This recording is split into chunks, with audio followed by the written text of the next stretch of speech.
He looked up, and she met his gray gaze, coming sharply to attention in front of his desk, buried beneath papers. "At ease, Allie," he drawled, gesturing at the metal chair in front of the desk. "Take a load off."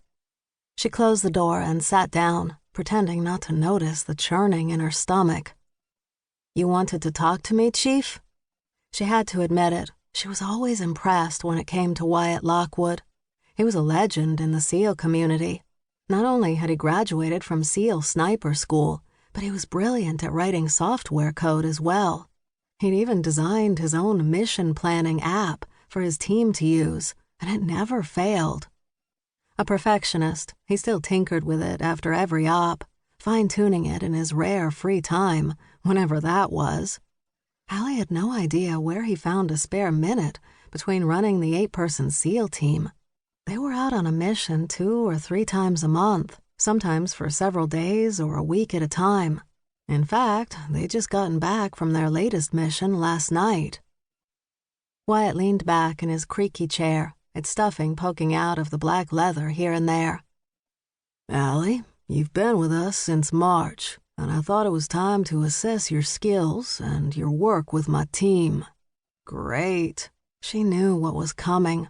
Wyatt appeared to be an easygoing guy. His family owned the Rocking L Ranch near Van Horn, Texas, which had been in his family for the past 100 years. He was a country boy and was able to project a laid-back attitude in tense situations. Allie had come to respect him and even enjoy his Type B personality under fire. She could see why he had been given his job as team leader, and for those reasons, she trusted him fully and without question. Wyatt worked hard to make damned sure his team returned from their missions in one piece. His priority was keeping all his people as safe as he could under combat circumstances. She tightened her lips, waiting for Wyatt to drop the bomb on her. Ram Torres. "Coffee?" he asked casually, turning in his chair and picking up a battered aluminum coffee pot. Well, if you're having some, sure," she replied in surprise. Maybe he wasn't going to hang her from the nearest yardarm after all. She'd never had this kind of private chat with him before and didn't know what to expect. Her friend, Manny Felix, a Petty Officer 3 shooter and the youngest member of their team at age 22, had told her Lockwood had read him the riot act after one of Manny's recent missions had gone sour. Wyatt never yelled at his team or beat up on his men like some leaders did. No, he'd taken Manny apart piece by piece in a calm, firm, no-nonsense way. Afterward, Manny reported that Lockwood had asked him to train with Chuck Cerny, the oldest SEAL in the team. Chuck would mentor him so such screw-ups didn't happen again. Allie had heard from another team member, Tinker Ledlow, that he too had been taken to task during one of these private chats behind a closed door. Not that Tinker didn't have it coming. She'd been there on that op, and he'd screwed up a hell of a lot worse than Manny had. She knew this probably wasn't going to be a pep talk from Lockwood. Allie watched him pour hot black coffee into 2 white ceramic mugs, but somehow she suspected that neither Tinker nor Manny had ever been offered a cup of coffee during their interviews.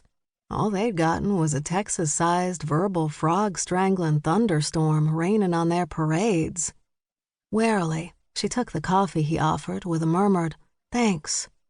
"I also have sugar and powdered milk," he said, pointing to the 2 containers on the shelf above the coffee pot.